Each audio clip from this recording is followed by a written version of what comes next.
Nouvelles technologies. Les diverses diodes. 2. La diode. Nous l'avons décrite au paragraphe précédent.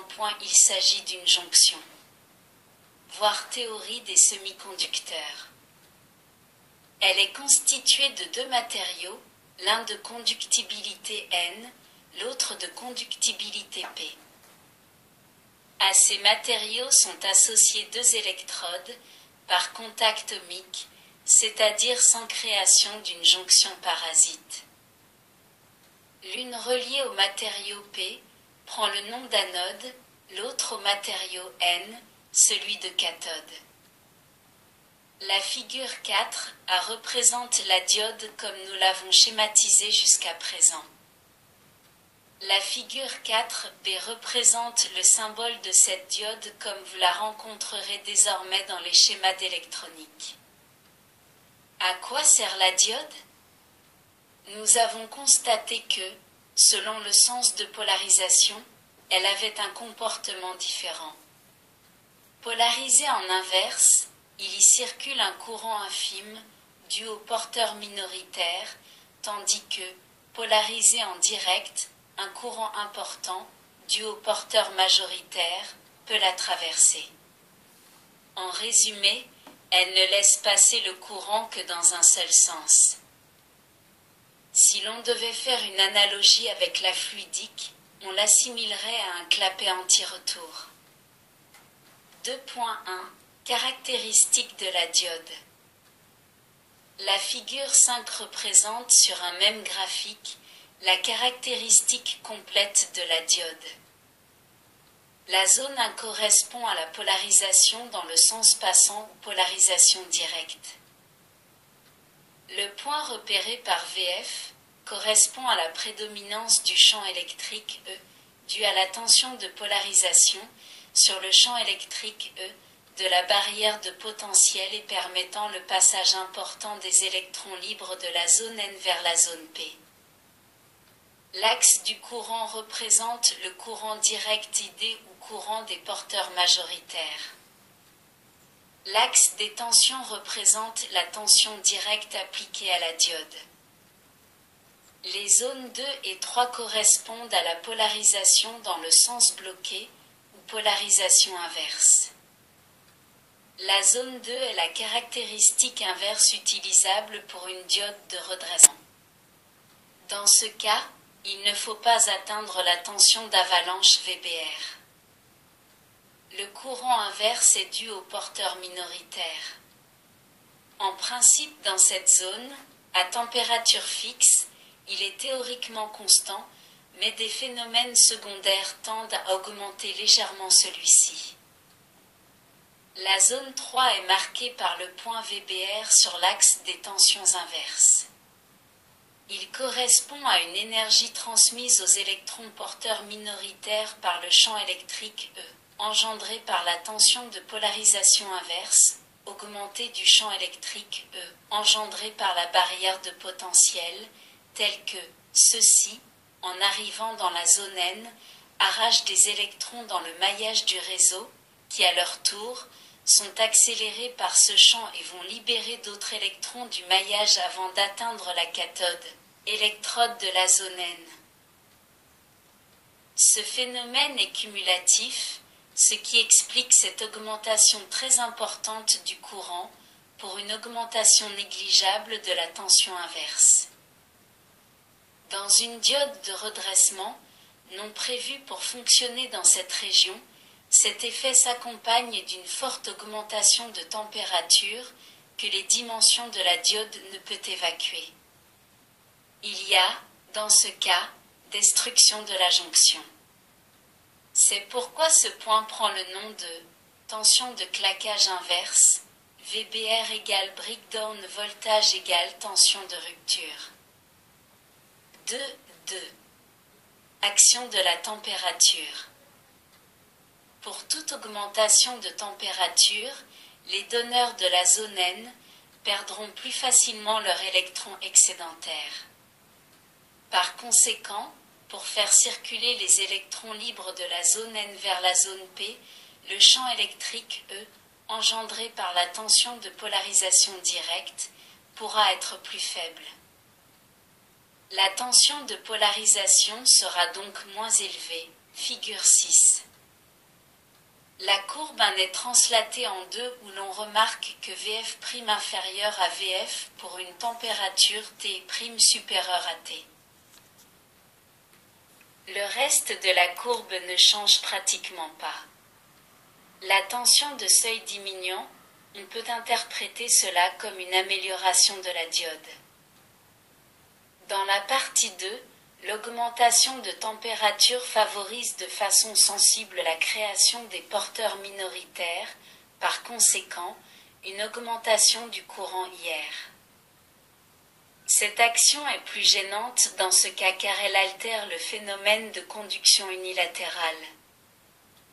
Ce phénomène est encore plus accentué avec le germanium, à tel point que l'on peut utiliser ce défaut pour détecter des variations de température. La diode dont nous avons parlé jusqu'à présent est celle dite de redressement, pour des intensités IF importantes, ou de signal, quand le courant IF reste inférieur à 100 mA. Toutes les diodes de redressement sont réalisées avec du silicium ainsi qu'une grande partie des diodes de signal.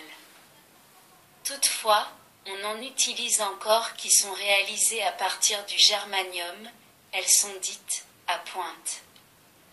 La jonction est faite différemment. Le tableau de la figure 6 bis donne les principales caractéristiques d'une diode au germanium à pointe, d'une diode au silicium à pointe et d'une diode silicium à jonction. On observe, dans ce tableau, pour des tensions inverses sensiblement identiques, des courants inverses très différents. La diode à contact pointe au silicium a un courant inverse 60 fois plus faible que dans une diode réalisée avec du germanium. Quant à la diode à jonction, au silicium, son courant inverse est 1200 fois plus faible, mais dans ce cas, il faut prendre en compte une amélioration technologique car cette dernière est de réalisation plus récente. On peut constater également que ce courant inverse est 2 fois plus élevé pour la diode 30P1 lorsque la température passe de 25 degrés Celsius à 55 degrés Celsius, delta T, de 30 degrés Celsius. Pour la diode 17P2, le courant inverse est multiplié par un facteur 200 lorsque la température passe de 25 degrés Celsius à 150 degrés Celsius, delta T égale 125 degrés Celsius, point à cette température de 150 degrés Celsius, ce courant reste comparable à celui observé dans une diode à pointe au germanium à 55 degrés Celsius. À noter que cette diode ne supporterait pas une température de 150 degrés Celsius. Pour la diode à jonction au silicium, il y a une augmentation de ce même courant d'un facteur 2000 pour une différence de température de 125 degrés Celsius. Celui-ci reste inférieur au courant inverse de la diode germanium à 55 degrés Celsius. Ne figure pas sur ce tableau la variation de la tension Vf en fonction de la température, car ce genre de diode est utilisé pour le traitement des signaux, diode de signal. Le courant d'utilisation moyen étant de 50 mA, pour la diode 30P1, la tension Vf passe de 0,58 V à 0,55 V. Pour la diode à un N914B ou un N4148, la tension Vf passe de 0,9 V à 0,75 V pour IF égale 50 mA quand la température passe de 25 degrés Celsius à 150 degrés Celsius. À cette valeur de courant, on est encore loin de la valeur maximum admise. C'est pourquoi dans cette utilisation, la variation de Vf n'est pas préoccupante. Pour terminer, Sachez que certaines diodes supportent des tensions inverses de plusieurs milliers de volts, VRM égale 40 000 volts, IF égale 3 ampères, VF égale 44 volts. D'autres sont prévus pour des courants directs de plusieurs milliers d'ampères, VRM égale 2000 volts, IF égale 2000 ampères, VF égale 1,35 volts, IF pendant 10 millisecondes égale 15 000 ampères. 2, 3. Diode élaborée à partir de phénomènes remarquables de la jonction. A. La diode varicap. Nous savons que la barrière de potentiel s'élargit quand la jonction est polarisée en inverse. Cette variation est proportionnelle à la tension VR appliquée. Si on assimile cette épaisseur de la barrière au diélectrique d'un condensateur, on peut dire que plus les électrodes sont écartées, plus la valeur du condensateur est faible, à surface égale et matériaux identiques. Dans le cas de la jonction, plus la tension inverse va augmenter, plus la barrière de potentiel s'élargit et plus sa capacité va diminuer. Ceci correspond pour une valeur de VR de 30 volts, par exemple, à une capacité de l'ordre de 3 picofarads. Si VR est égal à 3 volts, cette même capacité prend la valeur de 30 picofarads. Ce phénomène est mis à profit avec les diodes varicap, variation de capacité. En théorie, cette variation de capacité peut aller de quelques picofarads à un millier de picofarads. En pratique, elle est limitée de quelques picofarads à une cinquantaine de picofarads. On peut atteindre un rapport de 6 entre la valeur minimale et la valeur maximale. On utilise ces diodes dans les systèmes d'accords électroniques, circuits PLL avec oscillateurs commandés par tension, ou les systèmes multiplicateurs de fréquences. B. La diode Zener. La tension d'avalanche, que l'on connaît désormais, est mise à profit dans certaines diodes pour servir de référence de tension. Ce phénomène est réversible, à condition que l'effet cumulatif n'entraîne pas la destruction de la jonction par échauffement. Les physiciens ont su limiter cet échauffement par un dopage approprié et une géométrie particulière des jonctions. Il faut noter que pour ces diodes, 2 effets sont utilisés. L'effet Zener pour les très faibles tensions, inférieures à 6 volts. L'effet d'avalanche au-delà de 6 volts. Si l'on injecte dans une telle diode un courant inverse correspondant au franchissement du seuil d'avalanche, des variations importantes de ce courant se traduiront par une tension pratiquement constante aux bornes de la diode tant que l'on restera au-delà de la tension d'avalanche. Ces diodes seront, par conséquent, utilisées comme éléments de référence dans les alimentations de tension continue régulée. Elles seront utilisées dans les systèmes écrêteurs. Le signal appliqué à ces diodes n'est pas affecté tant qu'il n'atteint pas le seuil ou coûte de Zener. Au-delà, l'impédance des diodes devenant très faible, le signal est écrété. La tension Zener de certaines de ces diodes peut atteindre plusieurs centaines de volts. D'autres sont réalisées pour des courants inverses de plusieurs ampères. C. Les photodiodes, les photopiles. Dans les semi-conducteurs, l'agitation thermique est source créative de paires électrons au trou. Une autre énergie peut aboutir au même résultat, la lumière. Une diode, polarisée en inverse, est le siège d'un courant très faible dû au porteur minoritaire. Si, dans le boîtier de cette diode, on pratique une fenêtre, la lumière qui va atteindre la jonction augmente le nombre de porteurs minoritaires. Cette augmentation se traduit par une élévation du courant inverse. Nous sommes en présence d'un détecteur de rayonnement lumineux. C'est la photodiode. Le courant inverse est le courant de conduction dû au champ électrique et engendré par le déplacement des porteurs majoritaires. Dans une jonction, la répartition des atomes ionisés crée un champ électrique E. Ils agissent donc comme le ferait la tension d'une pile. Si on place aux bornes de la jonction un voltmètre dont l'impédance est assez élevée, on peut apprécier cette tension. Lorsqu'un rayonnement lumineux vient frapper la jonction, si le courant inverse tend à augmenter, tout se passe comme si la tension créatrice du champ epsilon devenait plus grande. Cette augmentation est mise en évidence par le voltmètre.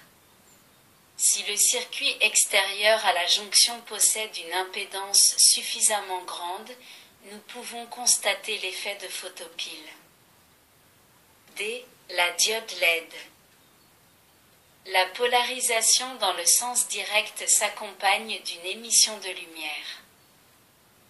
Le courant de diffusion des porteurs majoritaires se traduit par le déplacement d'électrons libres de la zone N vers la zone P où ils se recombinent avec les trous de cette zone en entrant dans le maillage. Selon les matériaux, ces recombinaisons s'accompagnent d'une émission de protons dont la fréquence de vibration, propre aux matériaux, conduit à des émissions de lumière de couleurs différentes. C'est le principe de la diode LED, Light Emitting Diode, ce qui signifie diode à émission de lumière. E. La diode tunnel. Il s'agit d'un semi-conducteur très dopé et qui possède une jonction très mince. Elles conduisent en inverse et en direct jusqu'à une certaine valeur de IF. Puis quand VF continue d'augmenter, IF décroît.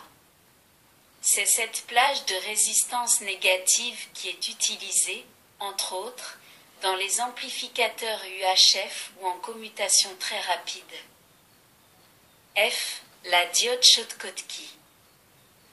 Elle est constituée d'un semi-conducteur et d'un métal. Elle présente une capacité de jonction très faible, elle trouve son utilisation dans les circuits à très haute fréquence.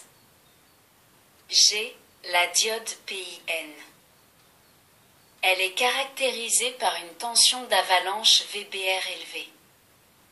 La capacité de la jonction reste très faible et la résistance série parasite est fonction de la période du signal appliqué. Elle est utilisée pour ce phénomène dans les circuits de modulation en haute fréquence.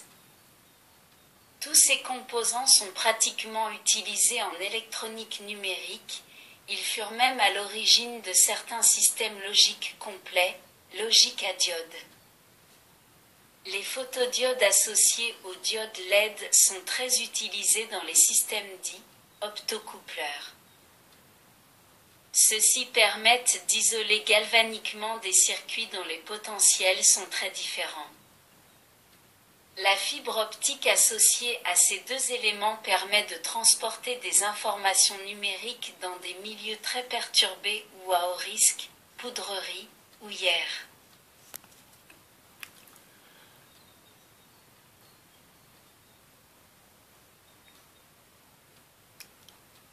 Merci de votre écoute. À bientôt.